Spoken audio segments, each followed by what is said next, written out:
Assalamualaikum warahmatullahi wabarakatuh. Kami dari kelompok 5 dengan mata kuliah Sosiologi Perencanaan atau Urban Sosiologi. Di sini kami akan membawakan materi yang berjudul Kota dan Permukiman Kumuh. Yang mana kelompok 5 ini terdiri dari saya sendiri sebagai moderator, M. Aji Mas Said. Kemudian ada teman saya, M. Fajar Setiawan, lalu M. Dery Novalsyah, Ulum Segara, dan Barli Sofiandi Verlian. Langsung saja untuk materi yang pertama.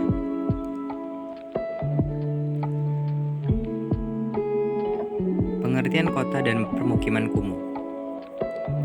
Kota dapat diartikan sebagai suatu permukiman yang relatif besar, padat, dan permanen, serta dihuni oleh orang-orang yang heterogen kedudukan sosialnya karena jumlah penduduk dan kepadatannya, serta sifatnya sebagai wilayah tempat tinggal permanen yang heterogen.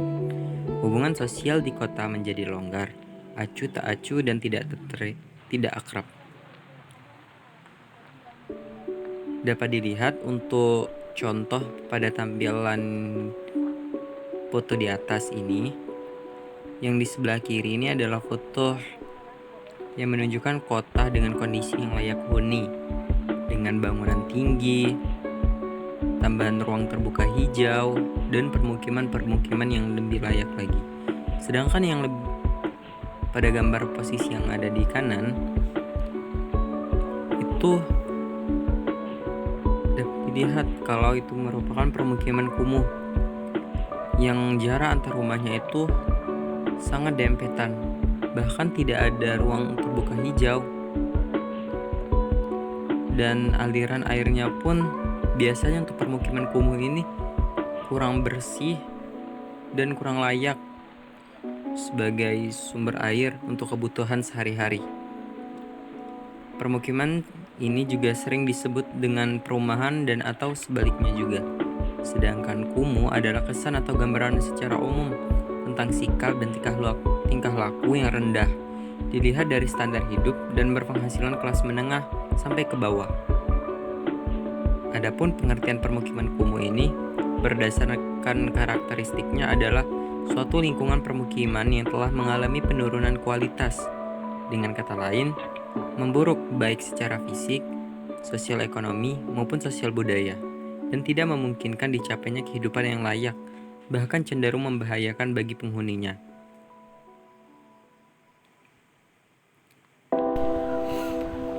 Baiklah, saya Muhammad Fajar Setiawan ingin menjelaskan tentang karakteristik permukiman kumuh. Dapat kita lihat pada gambar di samping, yaitu contoh dari permukiman kumuh. Pada dasarnya, permukiman kumuh adalah permukiman yang tidak layak huni, yang ditandai dengan ketidakteraturan bangunan, tingkat kepadatan bangunan yang tinggi, dan kualitas bangunan, serta sarana dan prasarana yang tidak memenuhi syarat. Karakteristik permukiman kumuh dapat kita gambarkan dengan tingkat kepadatannya yang tinggi dan tingkat pendidikan masyarakat penghuninya yang sangatlah rendah. Permukiman kumuh atau slum merupakan kondisi permukiman dengan kualitas yang buruk dan tidaklah sehat.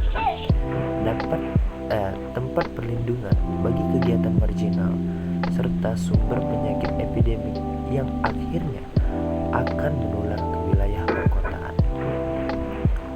Karakteristik permukiman kumuh yang paling menonjol adalah kualitas bangunannya yang tidak permanen, dengan kerapatan bangunan yang tinggi dan tidak teratur, prasarana jalan yang sangat terbatas, kalaupun ada berupa gang-gang sempit yang sangatlah berliku-liku, tidak adanya saluran drainase dan tempat penampungan sampah, dan terlebih lagi kurangnya kesehatan di lingkungan tersebut.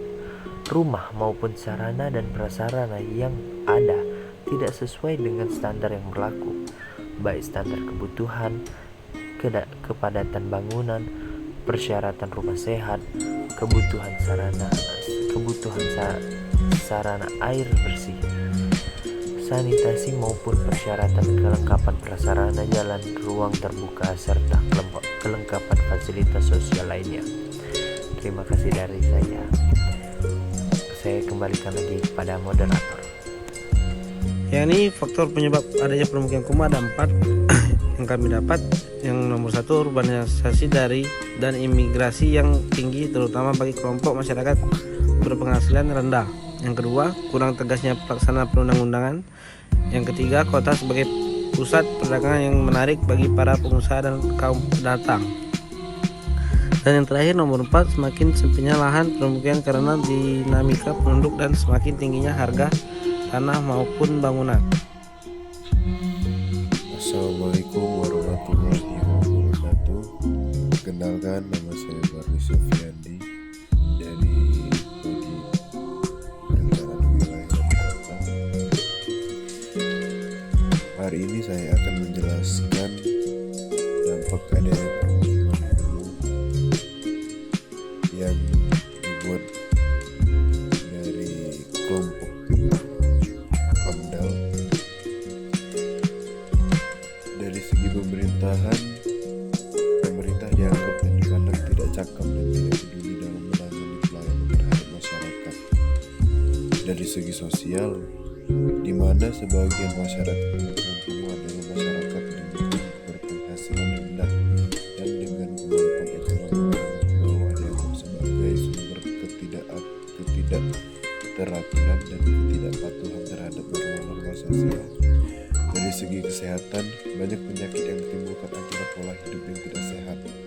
Dari segi lingkungan kotor, semrawut, bau, dan lecek karena tidak tersedianya sarana dan utilitas. Selain itu, berkurangnya tempat resapan air atau ruang terbuka hijau akibat pembangunan permukiman pada ruang yang ilegal. Sekian, terima kasih. Assalamualaikum warahmatullahi wabarakatuh.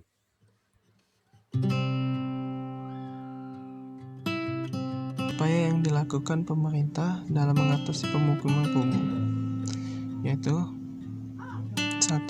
Dengan membangun rusun atau rumah susun.